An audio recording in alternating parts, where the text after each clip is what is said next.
Michelle are podcast's most interesting and loving couple. Join them every week as this radio personality and this author come together to let you into their lives. Honey.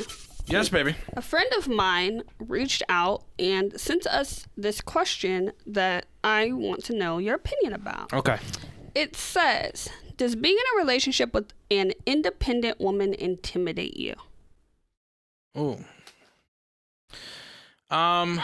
Wait, before you answer this, what does independence look like from your perspective? Like what is an independent woman in your mind? Okay, so an independent woman to me is somebody is a woman who doesn't need you if she doesn't tell herself she needs you. You see what I'm saying? Yeah.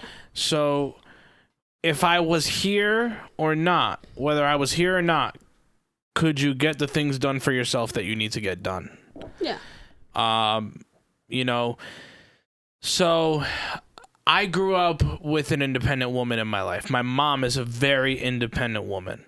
She did everything for herself, while also bending her back for my grandma and people in the and people in the family. So I had a great source of who was independent. You know what I mean? Yeah. And I'll be honest with you, I didn't pick partners that were independent. And it's something I wanted, but like I think subconsciously I was always afraid of not being able to be enough for them. You know what I'm saying? Yeah, or not being needed. Or not being needed. So I went with people who needed me. Yeah. And then it took a toll on me because I started realizing like, damn, I'm not getting any of this in return. I'm not getting help or even like we talked about before, a thank you, you know? Yeah. In a place where I'm not getting just some appreciation shown, you know? So independent women definitely intimidated me. The word intimidate is so aggressive, but it definitely intimidated me for a while. And then I started realizing like that's what I need. Because then I can be myself, you know what I'm saying? I can have my own independence and my own moments where I'm not needed. And we also know that we can come together if she really does need me for something. Yeah, and it's an appreciation thing, right? Like if you're with someone who you know, okay, she can do it, but I'm going to do it, and I know she's going to appreciate it, it really levels the playing field. Definitely. A whole lot. And what about you? Does being with an independent man scare you? Is that intimidating to you? Is that something you always sought? So for me, I think it's a little bit different because like you, I was the dependable one in the majority of my relationships. Right. However, I was raised by an independent woman. I was raised in a family of independent women. And because of that, it took me a while to realize that it was okay to not have to do everything all the time.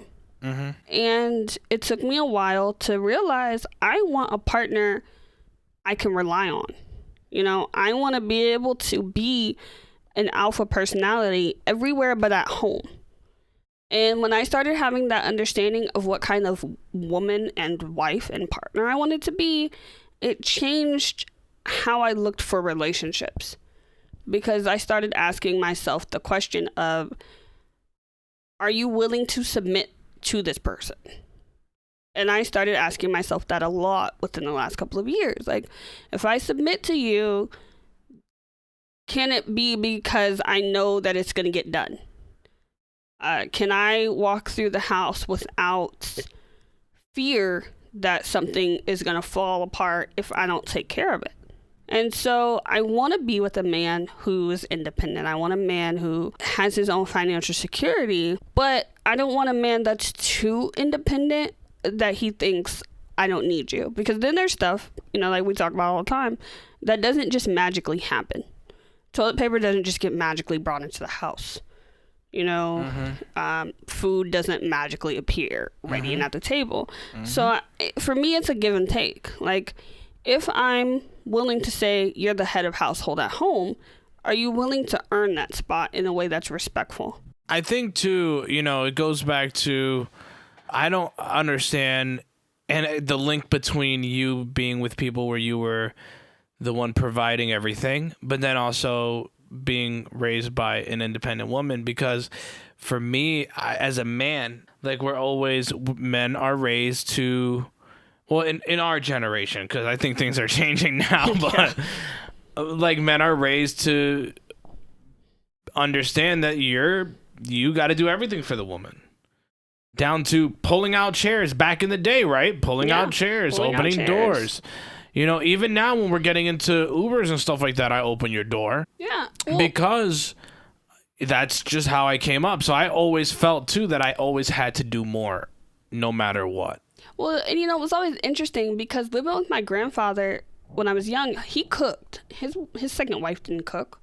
Mm-hmm. And that was always interesting because my grandma was like, he never cooked. Like, he does it now because he has to. Mm-hmm. He does the cooking and the cleaning now because he's not with someone who's, who was doing it. So in return, my grandfather managed to raise children, his youngest sons, who cook and clean. Mm-hmm. Because they got to see their dad cooking and cleaning. And I think that, like you said, that has a lot to do with it. When that change happens for a man or when that change happens for a woman, it really affects us in really different ways. Definitely does. I love that. That was a great question. Yeah, I agree. If you want to give us the answer to that question, let us know how you think of that. I love that. Facebook, Twitter, TikTok, down in the DM pod. So, we haven't had a Fatal Attraction since our second episode. So I think we're due for one. I think so. And I have a really good one for you from India. Oh, hey, shout out to India. Yeah. Uh-huh. So a man named Kumar met his wife, Uthra, on a dating service in 2018. Oh my God, I think I know this story. And her parents were offering a dowry for her that amounted up to $6,700 American dollars that included a Suzuki. Okay. I didn't know we were giving away Suzukis for that dirt cheap out there. 6,700 is nothing, by the way. Yes, it's not, but it gets better. So they wanted to find a husband for their daughter because she had a learning disability. In 2020, he tried to tell her family that he wanted more money from them. And the judge did not rule in his favor. Like, he signed an agreement, everything was worked out, and they were like, no. So you know what he did? He decided that he was going to give her some sedatives, leave a viper on the stairs, and hope that it bit her. Like, hope that... Oh my God. Okay, so this was really close to another story that I read about where he locked her in a room. Oh, no, it gets better. With a snake. Hold on, it gets better. It gets better. Okay, so the first time he left it on the stairs, thought it was going to bite her, and then she called for help. The second time, he gave her some sedatives and then made sure the viper bit her. She ends up going to the hospital for 52 days. And then she was released to the care of her parents. After she was released to the care of her parents, he bought a cobra. Went to her parents' house, gave her more sedatives. Holy shit! And then made sure that the cobra bit her in the arm. Now, over 90 people testified in this case, including a snake expert who says, cobras tend to be dormant after 8 p.m. and they don't tend to attack unless they're provoked. Her mom testified and was like, I let my son-in-law in the house. He came to see her. He said he wanted to check on her. And so we went to bed trusting her in his care. First of all, why? Why? If you try to kill me with a snake one time, actually it was 2 times before this time actually killed her, my parents aren't letting you come anywhere near me. Like, what's going on in India? They would kill you. Yeah, Yeah, like what's happening? Wow. So the next morning, her parents found her in bed, mouth open in a silent scream, with her hand like swollen, hanging off the bed from where he forced the cobra to bite her in the arm. So, he's in prison now in India, but this was all because he did not want to handle her learning disability anymore, and her parents wouldn't. Her? I mean, yeah, apparently. Whoa. Apparently, it's okay to kill your learning disabled wife if her parents won't give you any more money. Well, you heard it here first, kids. I don't think. You want to talk to the kiddos? I don't think you can talk to the kid. Up next for your children, we'll talk to you about a cactus that sings a song about cocaine.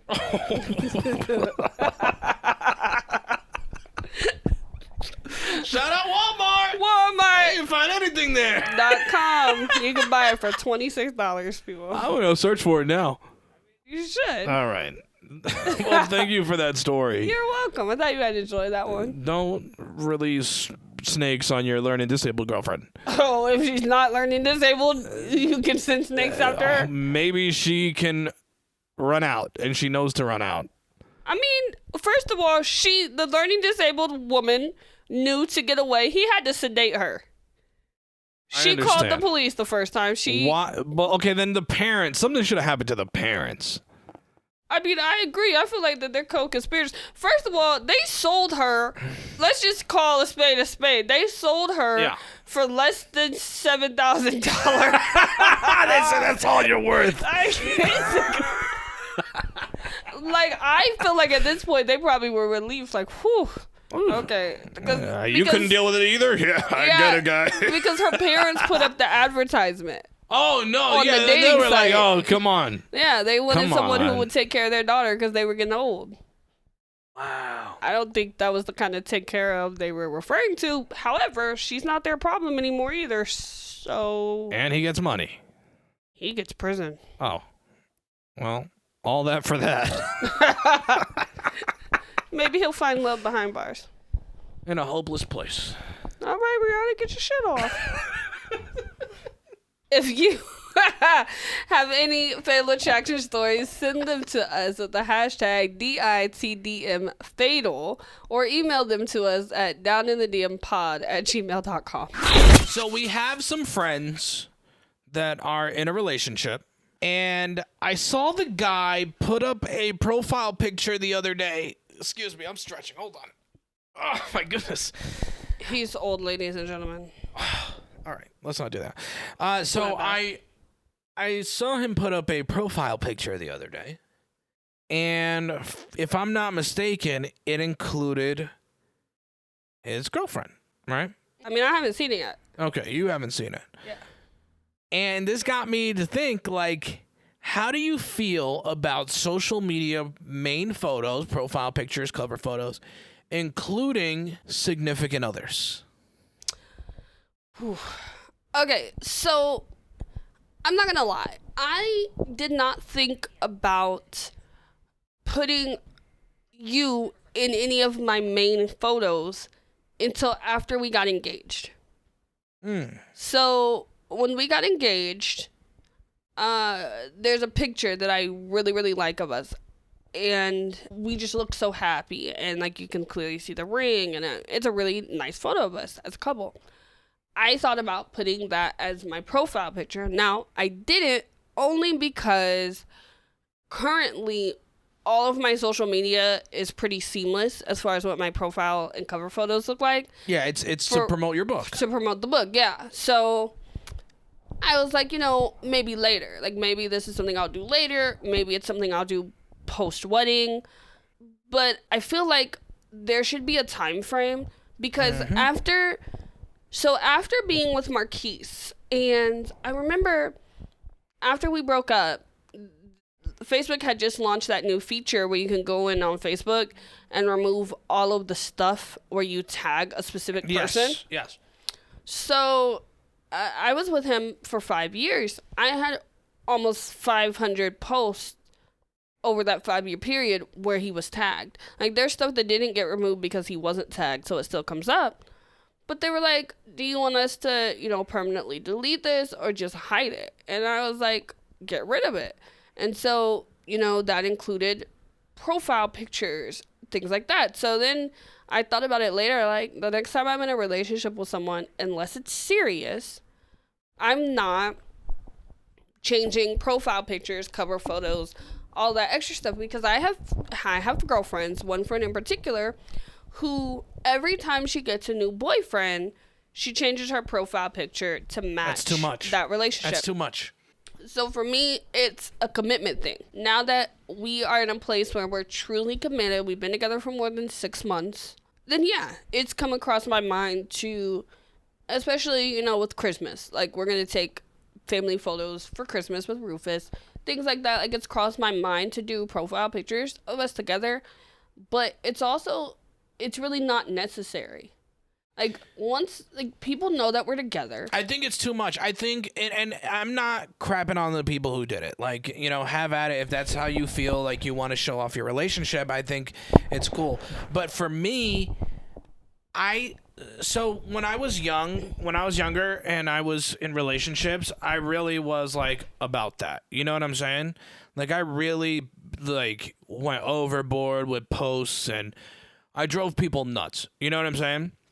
And the thing is like, for me now, it's like, if I put you in my relationship status on my Facebook, right? And like, when we get married, we're gonna, it's gonna say married to, and it shows your name and it shows your profile. I think that should be enough for people. I don't think it should go deeper than that.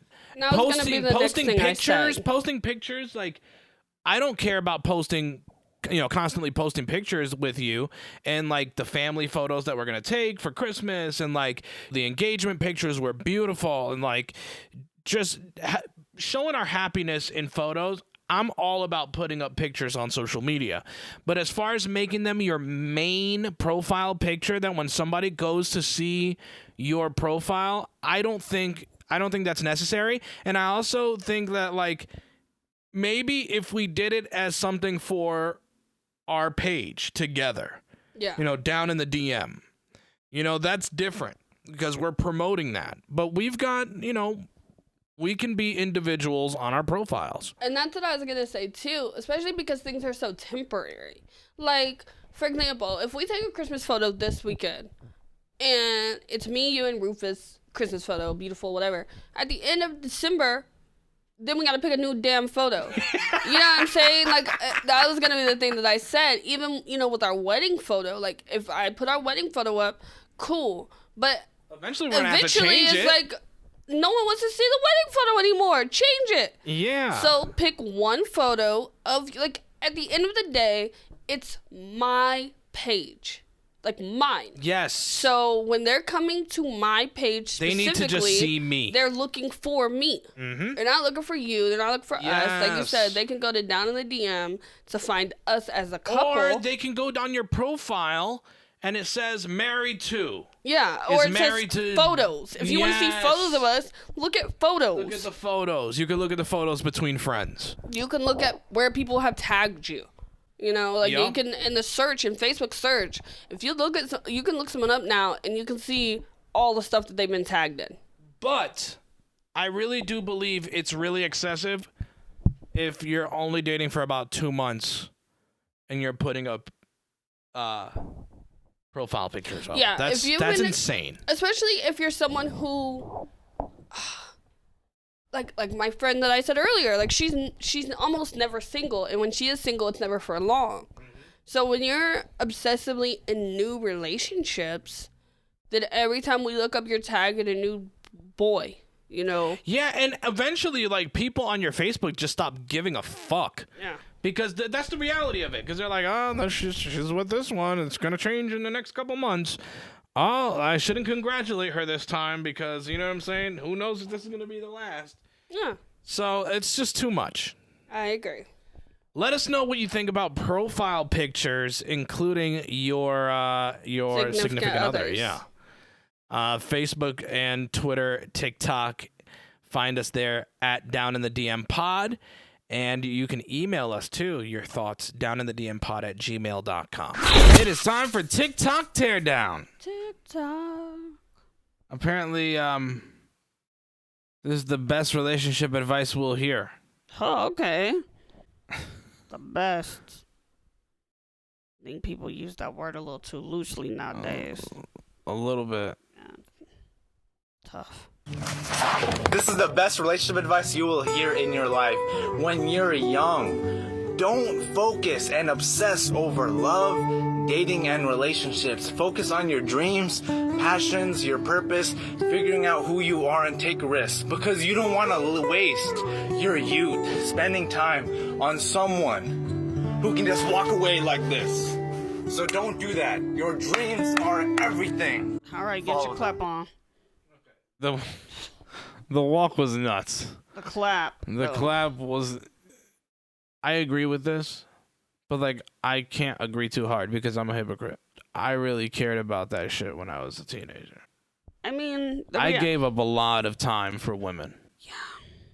The reality is, as teenagers, all we had is the person that we're dating and school. And then activities after school, you know? Yeah. So... high school relationships seem so huge. They felt like a lot. Yeah. I think more than saying don't focus on a relationship, we need to start establishing what healthy relationships are. And I think that I would have benefited from that in high school.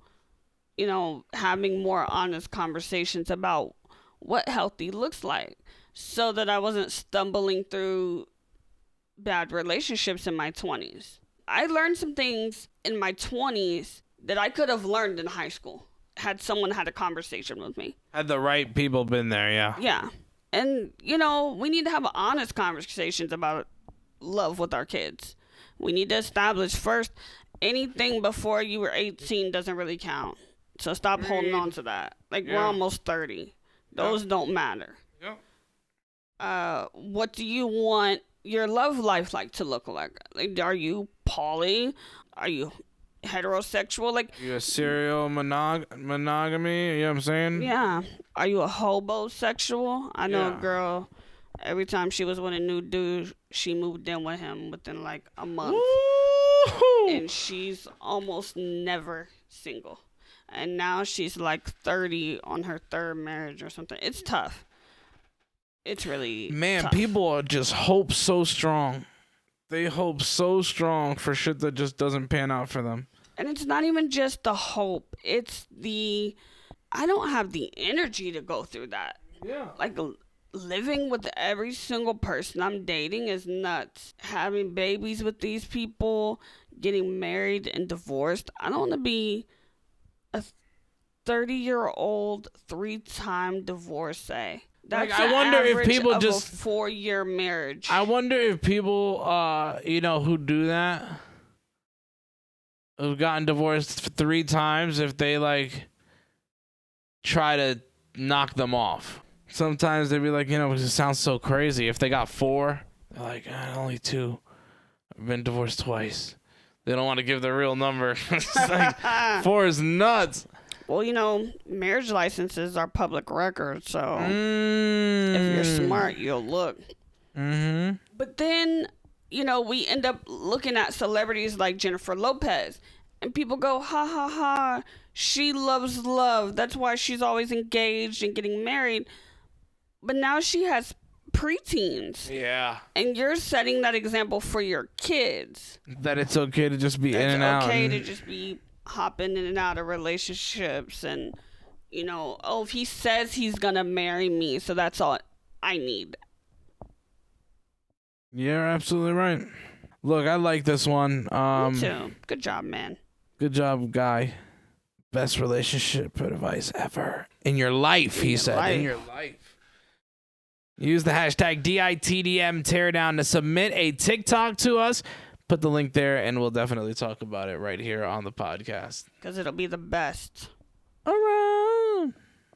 You're so funny. All right, so this is kind of a TikTok teardown. We're not really tearing this one down and having an isolated moment with it, but there's a wedding photographer that is revealing 3 indicators that a marriage won't last. I'm looking forward to this. I feel like as newly engaged couple, we should, be mindful of what mistakes we might make. Yeah, I think reading all of these articles and kind of just seeing where we can go wrong, we'll be on the path to success because we've been reading all these damn things. Of course, and there's so many internet experts out here. Yeah. So, Experts. Experts, yeah. Yes. In their field. It's my favorite. All right, here's the video. Let's see. And they told me they can always tell if a couple will last or not based on 3 things. Mind you, this photographer has been in the industry for 10 or 15 years, so I was really interested to hear their theory on this.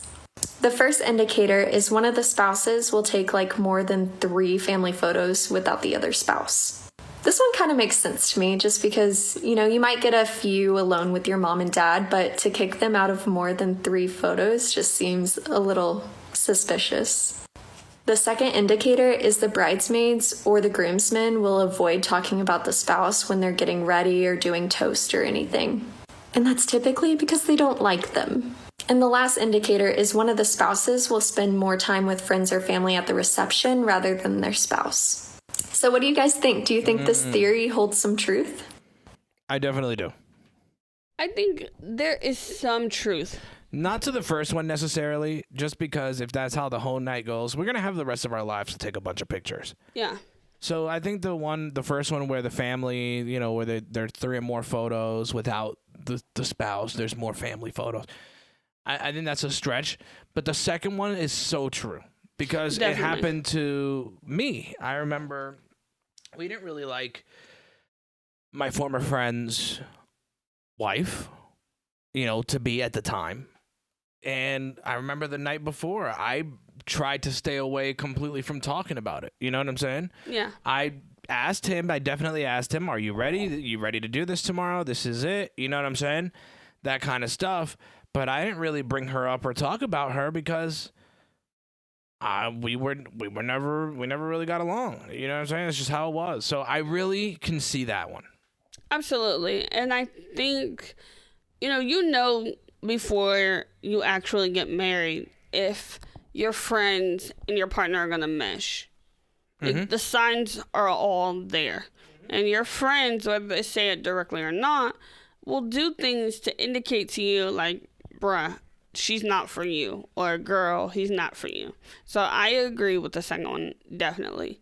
And the third one for me is hit and miss because the reality is you might have someone who, I'm going to go around the room and thank every single person for coming. And then the other partner might want to sit down for a second or whatever. So, no, I don't think a bride and groom should spend the whole night away from each other because that's really telling, especially on your wedding night. But there's going to be some separation just because family. You might go see your family. You might dance with family. You might sit with your girlfriend for a second. I know that there'll be a period of time at my reception where I hang out with my bridesmaids for a bit. And just say, hey, let's have a toast, let's have a drink. We're going to have a moment together post-wedding. Yeah. That's just me and my bridesmaids. Yeah. Those are my girls. Those are my family. I'm going to want to thank them for coming. All of that. But to spend the whole night apart is nuts. To spend the whole night apart, a lot of people commenting on the video. Somebody said, my ex-husband wanted to spend time with his brother on his wedding night and not me. I just think the only exception to any of this, and of course you shouldn't be spending the whole night away from your spouse, but the only exception to this is that most of these family members that are coming in to see you, you probably don't get to see. Yeah. This is the only time you're going to get to see them for a while, especially now that you spent all this money on a wedding and now you're not going to have really money to travel to see them or even travel to entertain them and put them up in your house. So I think that, sometimes if you see them hanging out with somebody a little more, Maybe it's because they're not going to get to see each other for a while. But even so, you still have to be mindful. Like, I'm sure that there's going to be people at our ceremony that we haven't seen or that we don't get to see often. But you and I most likely will see those people together. Like, we'll go and we'll talk to them as a couple. Absolutely. So I think, people who are not mindful of that, that's where problems ensue, because if you don't get to see those people very often, it means I'm not going to get to go see those people often. So I would expect you as my husband to be like, hey, come on, let's go. Like, I want to go talk to Malik and the gang for a second. Right. You want to come with me? Or, at least give the option. That makes all the sense, Do you want to come with me? I can't imagine us being the type of people. Well, we wouldn't be apart just anyway. separate like we don't that. separate at all. No, we're codependent in this house. And now we have a codependent ass dog. Yeah. And this dog will not leave our sides. But I do agree overall with the list. And I think that it's important to look out for those red flags before you say, I do. I agree. And again, you said, you'll know. Most people know. So, you know what I'm saying? Like, you know how it's going to be. If your spouse makes more excuses to go out with, with his family to do something, maybe go out with his buddies to do more things than you guys are spending time at home, that's a red flag right there. I mean, exactly. And that's exactly it. Like, you'll know who you're marrying before you get to the wedding. Like, if they don't want to spend time with you at home before the wedding, They're going to show you that. They're going to show you that. So why would you expect them to spend time with you just because you're married now? That's true. That's unreasonable. Thank you so much, honey. Thank you. Hi, beautiful. Hi, handsome. So you sent me this story last week, and we have to go over it because this is bananas. P-A-N-A-N-A-S. Okay, Gwen. Hey. Get your shit off. Somebody's got to sing her songs. Don't do that to Gwen. That's nuts. Oh, my Don't bad. do that. That's crazy. My apologies. The popular subreddit Am I That Asshole? A 16-year-old boy asked users for their opinion on an incident on a post that has been upvoted more than 9,270 times since it was shared on Tuesday. According to the teenager, his mother remarried following a bad divorce and had just been introduced to his half-brothers, aged 6 and 4, as well as her 2 other stepchildren last year. He added, during a visit last weekend, his mother and her new husband had arranged to do a Christmas photo card to send to other family members. They had a photographer actually come. Everyone was dressed for it except me. And she, the mother, told me it just wouldn't make sense if I'm in it because the pics are also going to her husband's family side. But then I argued, well, our family side is getting pics of his kids, so why does it matter?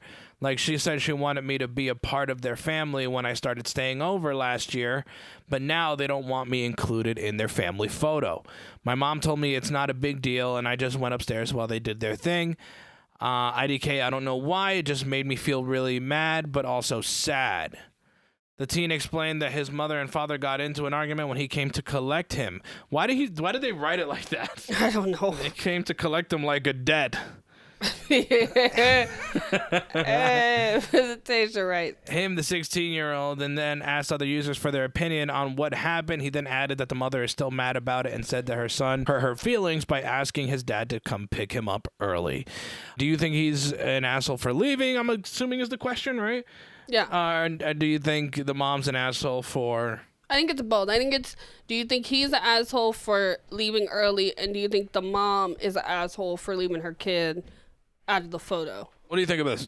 So, I have mixed feelings about it. First, because I've told you stories about people that I know who remarried and their spouse treated their, children from the previous marriage as if, like, oh, well, you got divorced, so those children no longer matter. Mm-hmm. There's a lot of things, because it's written from a teenage boy's perspective, there's a lot of things, of course, that are left out. For example, you can't say at the beginning, I was just introduced to my half-siblings age 6 and 4. Right. And then say, but I started staying over last year. Exactly. Like, that's an issue. Mm-hmm. I understand also that it comes from a place of being hurt. And so I don't think know. His that post he ran to Reddit. Yeah, he ran to Reddit. He was looking for, he probably put it on TikTok, some other places. He was looking for validation and support. At the end of the day, the mom could have taken 2 pictures. Like, if you know that your son is coming over to take the family, and he's going to be there when you take the family Christmas portrait, then there's no reason, after you've already hired the photographer, to not include your son. Like, if you're including your new husband's kids from his previous marriage, then you should include your child from the previous marriage. However, at the same time, I also feel like she could have just done the picture earlier. Like, if you're not going to include him, don't put your son in a position where he has to feel excluded. You know what I mean? Because it's just as easy for him to have not known that the pictures even took place. So it's not so much that I think that she's wrong, because at the end of the day, it's her pictures, their money, whatever. It's, you know, at the end of the day, they're all 4 kids are his. So obviously he's got some issues with his stepdad, because he wrote it like, oh, well, his kids are in it. So why am I not? So obviously there's some issues there. I agree with you 1,000%. So the mom, I think, because of the way that it was written, and I hear bad divorce, so I hear spite. Yeah. Like, because the divorce ended badly with this guy, she's spiting her teenage son. However, we, again, don't know the backstory. Yeah. You just moved in last year? That's it? You haven't been there from the beginning? Maybe, you know what I'm saying? Like, the dad was feeding the kid a bunch of BS, and he sent some horrible stuff to the mom. You know what I'm saying? Yeah. We don't know the story before this. So she felt like she needed to do that, so I don't really blame her. Yeah, you're right. Maybe she should have done it before or at a different time when he wasn't going to be there. And if he wanted to leave, he could leave, but she should have understood why he left. Yeah, I agree. That's where I think she's wrong. But if you don't want to include him because you haven't had the best relationship with that child and things haven't gone well, and you don't want to be really seen with that child because maybe, you know, it's already circled the family that he's not welcomed, or he's not, you know what I'm saying? And then it's like, oh, I thought you said this kid wasn't welcome. Why is he in your pictures, right? Yeah. Like, it sounds messed up, but it is what it is. Like, I don't really take that personal. You know what I mean? But teenagers, they take everything personal. Well, and I also think that in the age of the blended family, because let's be honest, you have a child. So whenever we have children, our family will become blended by default. Mm-hmm. And in the age of a blended family, especially when your child is at least like over the age of 4 or 5, you need to sit down with your child and you need to have these conversations about how their life has changed. Obviously, if her oldest son with her new husband is 6, then her son had to be under the age of 10 Yep. when they got divorced. Yep. You know, so she should have had a conversation with him at that point about how his life was about to change, and, you know, maybe done some family counseling, like something to make it a healthier situation, instead of allowing her ex-husband come in, take the kid, like take her son home, and then argument on the sidewalk. Yeah, this wasn't outside of the divorce, and this is where it gets so sad and nasty for kids. It's like, clearly they didn't have a discussion. Yeah. And she is feeling a type of way because she's like, well, you betrayed me. You went with the guy that I can't stand. I think he shouldn't have put this on the internet. I agree. Because he was going to seek for, like, you frame whatever you feel for people to, like you said, validate your feelings. So, like, I think it was a pointless thing to put this up because he was just going to hear, yeah, you're right, without us knowing the full side. I mean, not even just that, but think about it. If a bunch of people started commenting on this post on Reddit saying, no, you're wrong, no, you're being an asshole, no, you're a piece of shit kid, whatever, Then all of a sudden you have a bunch of probably adults looking at cyberbullying charges. Because what if You're right. a bunch of people said he was wrong? You're right. And a bunch of people did not validate his feelings. And then he attempts suicide or something tragic like that happened. You know what I'm Jesus saying? So, Christ, you're like, so people right. don't think about the... Like you want to run to the internet and you want to get validated. But you're backing people in like a corner. But you're backing somebody into a corner to by have to defend you. yeah, because if they don't defend you, then Your house will you get blown have up. 10,000 comments of people saying you're wrong and you're being an asshole teenager, and then you want to go back to social media like, oh, I'm so depressed, I'm so hurt, I can't believe you guys didn't support my feelings. But at the end of the day, 16-year-old child, they are your feelings, and you need to have a conversation with your mother and your father. Your parents need to resolve whatever their issues are so that you can have a healthier relationship with your mom. It's very rare that mothers don't have primary custody after a divorce. So you know what I'm saying? There's obviously something going on there. Yep. That, like, there's the hidden factor that we're not seeing. And if you're living in the house of your mom and this new guy, they own that house. I mean, but he's not living there. He just started staying over. For He started visitation. staying over. Okay. Yeah, he okay, I says understand. in the post it says I started staying over a year ago. I thought he was like living there. No. So the Okay. dad came over to get him early from whatever the scheduled visitation Well, was. even still, you're Yeah. going over to this man's house. And Like, trying to and trying to, dictate like- what he does in his what house. he does in his house. Yeah. You're going to this man's house. Yeah, they split bills, they do whatever, but you should try to chat with this guy too and figure out what the hell your beef is with him. Yeah. And so I really think there's just a lot of conversations all around that need to happen. But that was a good one. Thank you, honey. Thank you. Happy holidays. Merry Christmas. Hi, honey. Hi. All right. So it's time for creepy DMs. You've been emailing us some of your creepy DMs, and we want to share them here on the show. Down in the DM pod at gmail.com if you want to send us some. You can send screenshots, or you can just send you just copy the text. But here's a few this week that we have. Okay. Okay.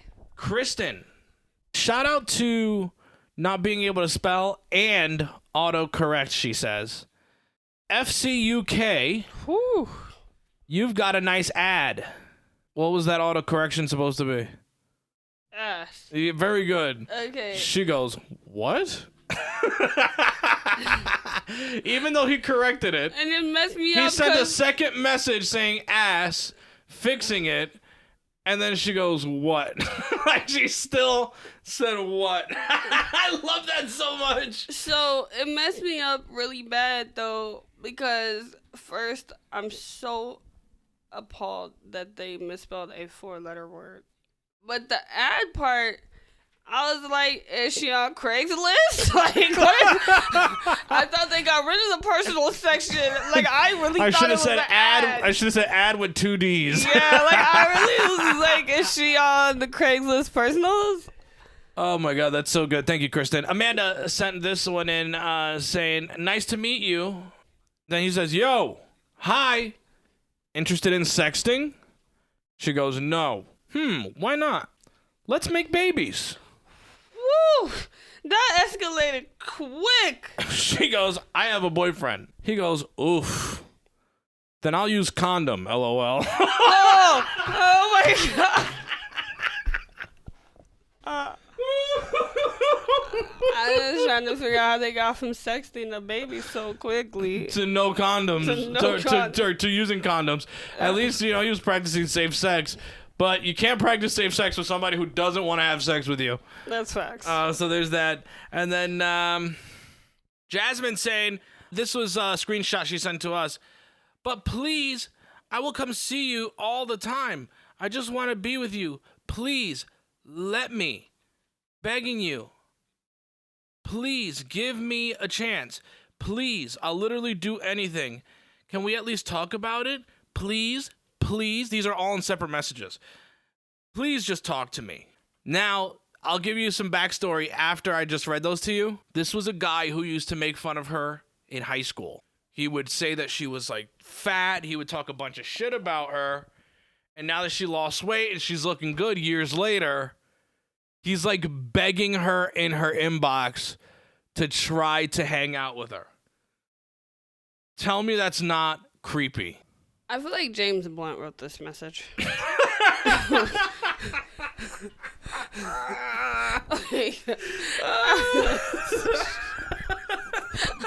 I mean, that's fair. Yeah.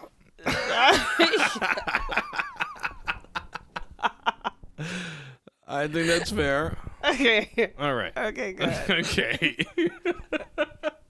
Use hashtag DITDM creepy all over our social media at Down in the DM pod, or email us your creepy DMs that you receive downinthedmpod@gmail.com.